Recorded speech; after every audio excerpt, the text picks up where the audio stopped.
and welcome to another conversation here on HR Tech Talks. You know that I love talking to different leaders in our space that are doing innovative things, that are solving big problems, and are helping talent leaders just like you to figure out how to serve your people better, serve your candidates better, how to create a better workplace for your people. And so I'm so excited to have Markellos here from Bryq because he and the team are doing some really amazing work along that front. And we're going to dive into some of those things today in a short conversation. So Markellos, welcome, sir. Glad to have you. It's a pleasure to be here, Ben, and it's actually an honor for me. Always great to have a discussion with you. Hey, I was so excited. A few weeks ago, I got to see you live in person, finally meet you after chatting for what feels like forever online. I got to meet you in person, and that was a tremendous honor for me. So I was so excited for that, and I've been excited to record this with you ever since. So before we get into some of the fun stuff, talking about what Bryq is doing and kind of problems you're helping employers solve, would you take a second and just tell me a little more about who you are and what you do? Gladly. I am the CEO of Bryq. This is a very big title, and I love it. 3 letters, all mine. And we are a team that's devoted to helping people make better HR decisions. We want to make them data-driven.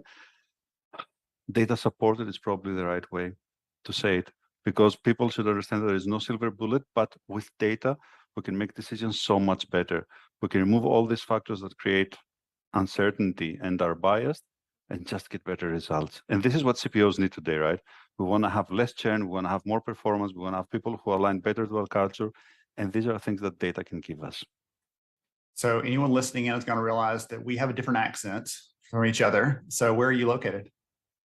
I'm located in Athens, Greece right now, even though I end up splitting my time between St. Petersburg, where is our US office, and Athens. I'm very happy to not be in St. Petersburg these days with a hurricane coming in. Yes. Okay, awesome, wonderful. And one more thing before we get to the fun stuff is I always like asking this of people who are running really interesting companies that are doing this stuff. Why this? You could have been at any company doing any kind of thing, right? Before we started recording, you were showing me some cool AI stuff that's being like AI images and things like that. You could have done anything. Why this? My passion has always been about running great teams. And when I looked at great companies, it's never great because they have some technology or some, the location or great offices, even though those things help. It's always because these companies are great because they have great people. And I've spent a lot of my career agonizing about how do I find great people. I looked a lot of times back into my not so great hiring decisions, and I was trying to understand, could I have done better? And a lot of times the answer was, given the data that I had, no. So there was always a quest, and me and my co-founders have been agonizing about this for over 10 years, where we were feeling this in our previous jobs and we're saying, hey, we need to do better. We need to find just the right people. And we need to find people who are not just, like us. We need to find the people who complement us, and then we create great teams. You know what? This is such a big problem. And I think if we solve it, or at least if we improve it, this is such a big gain for everyone involved. I can't think of anything that would have a bigger impact. I would agree with you there. That's one of the things I consistently hear people saying, hey, I'm going to go look and see what jobs are available, and I'll pick a job that looks like it fits my skills or whatever else, but there's no other consideration beyond that. And we found in some of our new research that about half of people who quit a job and started a new one regretted it. And a big reason that they regretted it was because, hey, wait a minute, this is not actually a fit for me at all. This didn't, they didn't know who I was. They just were hiring for a job title. And so that happens on the employer side, but it also happens for the candidates as well, where they ended up joining a company because they didn't know any better. They didn't know more about what the company was looking for specifically. Oh, you just wanted this? Great, I can do that. Oh, wait, you wanted someone who was like this or had this attribute or had this kind of tendency? I could have told you up front, I do none of those things if the candidate is self-aware enough for that. So obviously there are some applications for this when it comes to bringing people into the organization. I want to touch on that, or let you touch on that, I guess, for a minute before we talk about some of the applications further along the employee lifecycle, because those also excite me a lot. So talk about this concept of using a tool like Bryq when it comes to the hiring process, and what kind of insight that gives an employer and that candidate as well. Interestingly enough, we don't view internal and external people, candidates and employees, obviously, much differently. At the end of the day, what we're trying to do is one thing. Can we predict performance to any degree of accuracy? And There is a huge body of science behind that IO psychology. And if you go in there and you see what they're saying, they'll say that, oh, let's use skills. Skills are very popular because they're kind of easy, or you think that they're easy to measure. It turns out that skills have a low correlation with future job performance. They're a requirement. I'm never going to be a good doctor if I don't have a degree in medicine, right? But having a degree in medicine doesn't necessarily make me a good doctor. So this is how skills are not working well. Plus, there are so many areas where skills fail.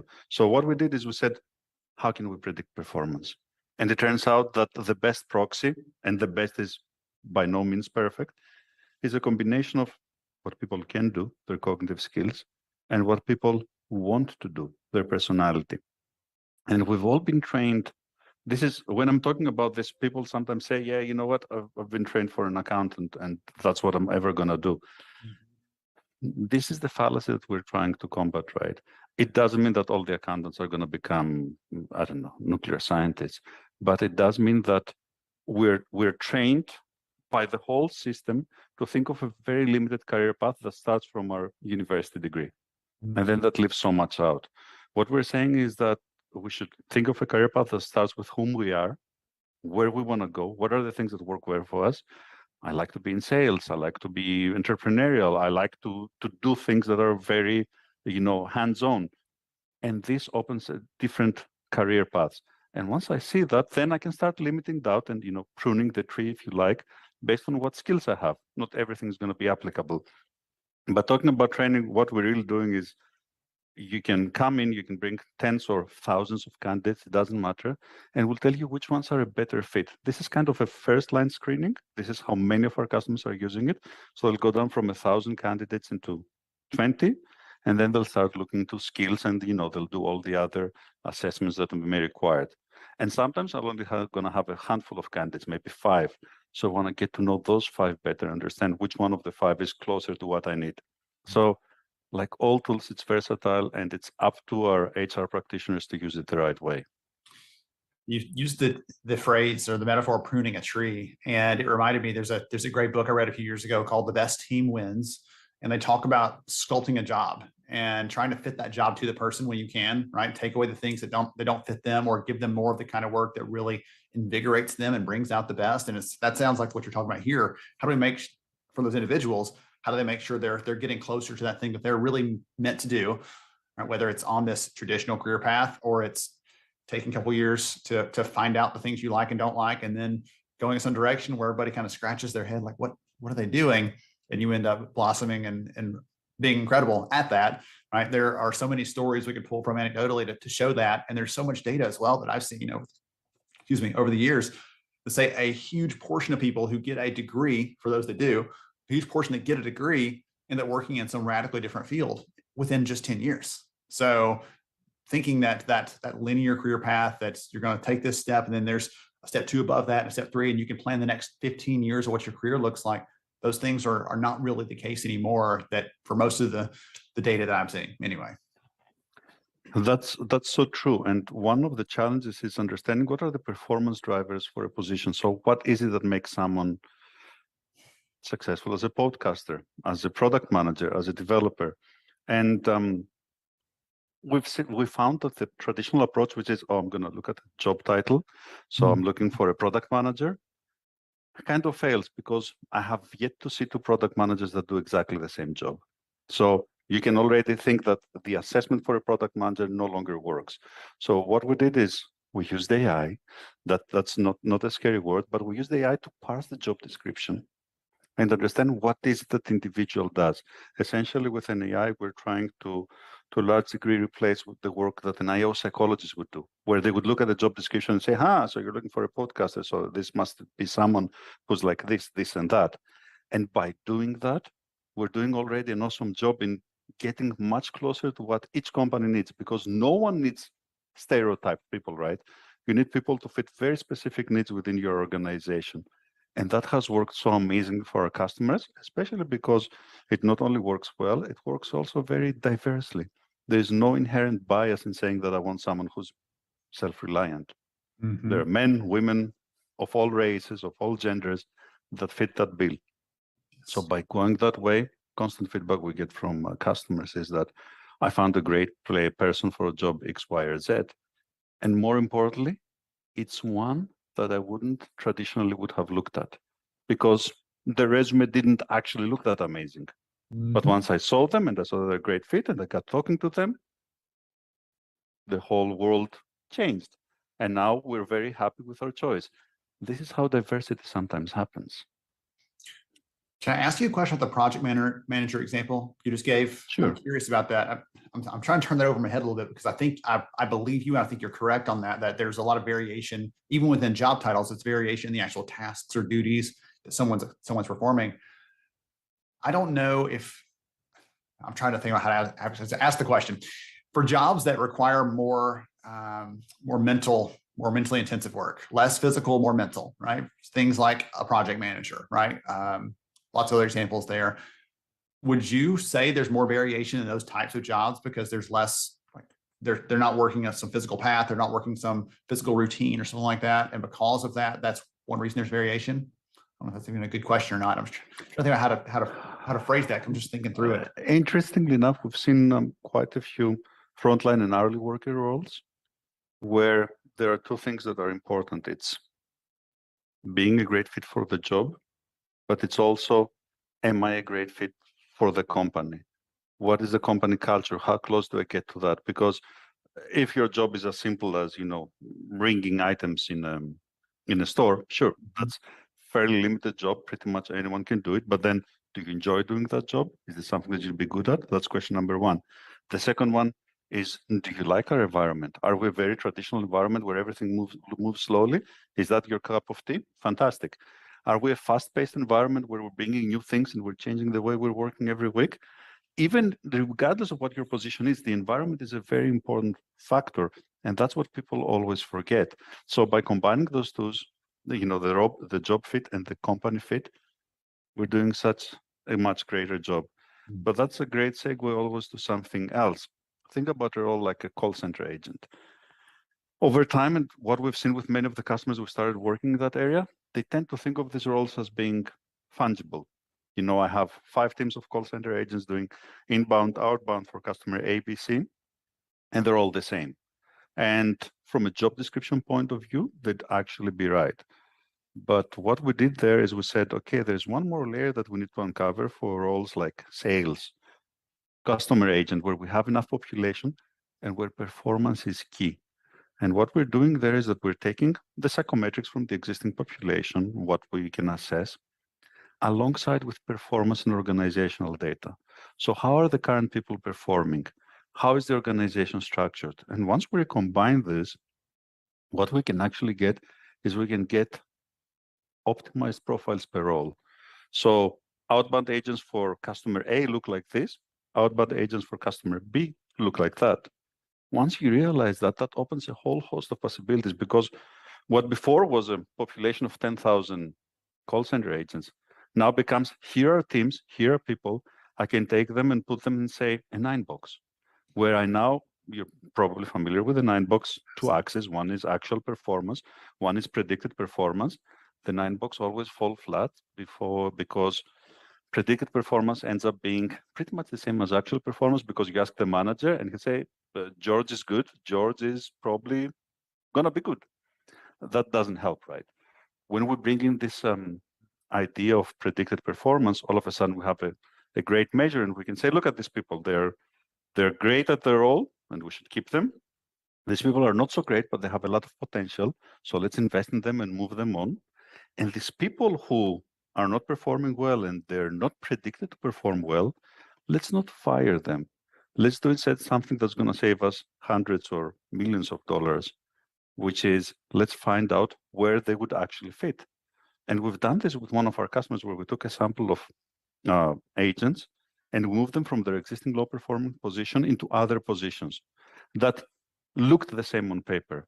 And the result that was across the board, we had an increase in performance. That's the kind of greatness that you can get with data, right? Because we're now doing things people had no idea about before. Goodness. I love that example, because in that case, right, I've been there before, the employer's thinking, well, either we've got to get rid of them or they've got to quit, but it's not working out.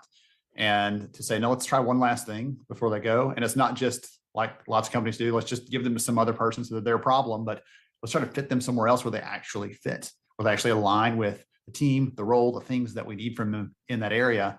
And so that they get a chance to perform and excel. And when those kind of things happen, when someone is able to succeed after every other indicator said they were going to fail at your company, that's an incredible experience for that person, right? I would imagine that builds a lot of loyalty. But for the employer side too, as you said, it's costly to lose people. It's costly to replace them, if you can replace them at all these days. And so that is such an incredible story. I love that. In my head, as you're talking about the 9-box, you said it falls flat. I thought that was like a two-dimensional joke, right? Because I started thinking about like the 9-box that I've seen that Bryq does. It reminds me of more of something like this, where you're getting multiple perspectives, right? Not just this and that, but you're getting multiple layers of perspective on that person, and you can see deeper into who they are, what motivates them, what they're about, and how well they align with what you need from your team. Goodness, that's so incredible. One of the things I want to give you a kudos on, if you don't mind, is the first time that I ever had a chance to do a demo and saw the product and was so intrigued by what you and the team were doing. You showed me this feature that y'all have called culture ad, right? Where you can click a box, and for those companies that say, or might have heard you say culture fit earlier, right? It's not in a negative connotation. It's, are you aligned with what this team is about, or is it going to be friction and frustrating for you? But you have the option of saying, I want to do culture ad with that and bring people in that are going to complement, as you used the word earlier, complement your existing team and fill those gaps. So you don't have a bunch of hard chargers and no one to say, hey, wait a minute, have we even thought about where we're going yet? Right? We get that push and pull we need to create better outcomes, better performance from a team perspective. Did I leave anything out there? Sorry, I went all fanboy there for a second. It's a great example, and creating great teams and managing to create teams that are more than just the sum of their parts. It's an art, and it's an art because people had hardly any tools. It was always relying on some HR practitioner, or actually not that often, on a great manager figuring out how to put a great team together. By empowering people to kind of understand some of these dynamics and say, yeah, I know my team, and we know we're great, but we're lacking a bit on innovation. So let's bring someone in who's going to have all the other things that we want, who's going to check all the boxes. And usually you're going to have a few candidates that you love. Being able to compare, then make the right choice for the specific circumstances. This is all what we're about, right? It's about empowering people to make better decisions. And you're never going to be able to make the decisions for people. That's the wrong approach. But showing them and helping them choose, that's how you win. All right. So I want to keep asking you like a dozen more questions, but I know we're getting close on our time. So if someone wants to learn more about what Bryq is up to, the kind of problems you're solving, they want to see some of these things in action that you and I have talked about, what's the best way for them to do that? I'm going to surprise you here. We have a website. At www.bryq.com, and as people would think it's a Bryq, then you spell Bryq usually with BRYQ. That's how Bryq is spelled. Absolutely. Everybody knows that, right? That's how you spelled it. We're building the future of work brick by brick, but we encourage people to come on our website, book a demo with one of our team members, and we'll show them how we can do these things. Change is hard. And what we've been working really hard is to make change easy to use and digestible. So sometimes customers come and say, yeah, this is all lovely, but I need to hire today. And we're saying, look, you can hire us with today. We'll integrate with your ATS in 2 days. You're going to be up and running in 4 days. This kind of speed of execution is what people need today. And over time, we're always going to be refining. Remember, this is not a once-off process, right? We're going to do this. We're going to start hiring. We're going to start optimizing. We're going to do the 9 boxes. And then we'll keep doing that. This is a virtuous circle where with every iteration, we get a bit closer, we refine all our metrics, our AIs learn more, and we get better as a whole. And this is how our customers keep getting more and more value every year that passes by. If I can tack one more thing onto that, you've used some examples in the conversation here of like the company that said, hey, we want to try an experiment. Let's move people from this team to that team and see what happens. Right. I'm seeing more employers that are saying, we don't just want some technology. We want a little bit of service, a little bit of expertise from you as well. And it sounds like that's the kind of things that they can expect. So thank you again for spending time with Markellos. I appreciate you and the team and what y'all are up to, the problems y'all are solving, helping to create a more equitable workplace. It's impressive. Thank you so much. Thank you for having me, Ben. Always a pleasure. Absolutely. To everybody else out there, thanks for hanging.